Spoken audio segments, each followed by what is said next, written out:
అందరికీ నమస్కారాలు. అన్న, కోడుమూరు ఏసీ నియోజకవర్గంలో ఆకెపోగు ప్రభాకర్ అంటే తెలియని వ్యక్తి ఎవరుండరు. ఈరోజు ఆయనకి ఇంత అన్యాయం జరిగింది. ఆయన చావు బతుకుల మధ్య కొట్టుమిట్టాడుతున్నాడు. మా పరిస్థితి ఏంది చంద్రబాబు నాయుడు గారు? మిమ్మల్ని నమ్ముకొని పార్టీ జెండాను మోసిన వ్యక్తికి మీరిచ్చే ఫలితం ఇదేనా? మా భార్య పిల్లలు ఏమైపోవాలి? అన్న, దయచేసి మీరు మరొకసారి టికెట్ విషయం గురించి పునరాలోచించండి.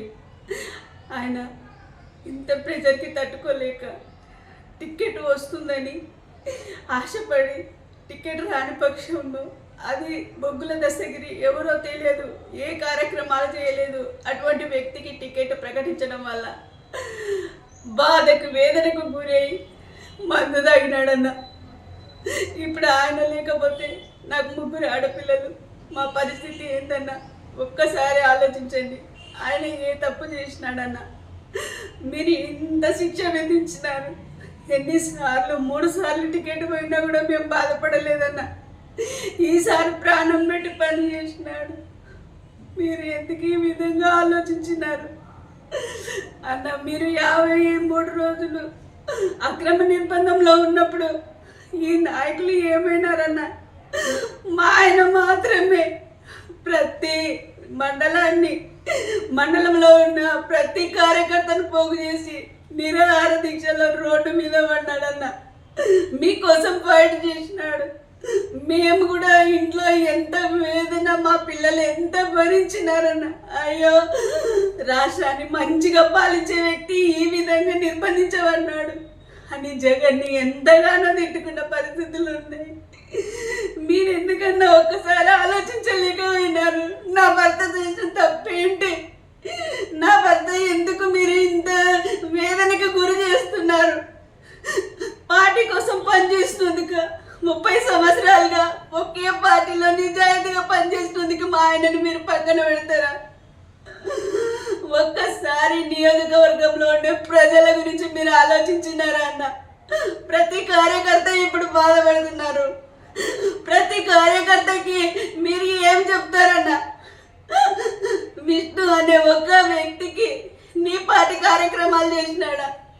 ఎంతసేపు ఉన్న విష్ణు వర్గం విష్ణు ఆదేశానుసారిగా అంటారు. మా ఆయన చంద్రబాబు కోసం, చంద్రబాబు నాయుడు ఆదేశాల కోసం పనిచేసినాడు. మీరు ఇచ్చే ప్రతి కార్యక్రమాన్ని విజయవంతం చేసినాడు. మీరు మాకు ఇచ్చే శిక్ష ఇదే అన్న. ఒక్కసారి ఆలోచించండి ప్లీజ్ అన్న, ఒక్కసారి ఆలోచించండి. కార్యకర్తల మనోభావాల మీద దెబ్బ పడుతుంది.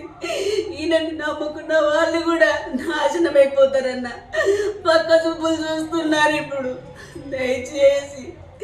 దయచేసి ఒక్కసారి ఆలోచించి మా ఆయనకి టికెట్ అయ్యండి అన్న. ప్లీజ్ అన్న. లోకేష్ గారికి కూడా తెలుస్తున్నామన్నా. అన్న, మీరు ఆడబిడ్డల ఆవేదనని మీరు గుర్తిస్తారనుకున్నా, కానీ ఆడబిడ్డలు నమ్ముకు 4 బిడ్డలు. మీరు ఏం చెప్తారన్న నాకు? మీరు నాకేం చెప్తారు? నా భర్త ఇప్పుడు చావు బతుకుల మధ్యలో ఉన్నాడు. నా భర్తకి మీరు ఏమి హామీ ఇస్తారు? నా భర్త అయిన తర్వాత మేము ఎట్లా బతకాలి? మీరు ఒకసారి ఆలోచించండి అన్న. కరెక్ట్, నా భర్తకి మంచి హెల్ప్ చేయండి. నా భర్తకి టికెట్ అనుగ్రహించండి అన్న, ప్లీజ్. ఇదొక్కటే మిమ్మల్ని కోరుకుంటున్నాను అన్న. మీరు ఇస్తారని ధైర్యంతో ఉంటున్నామన్నా. నమస్కారం.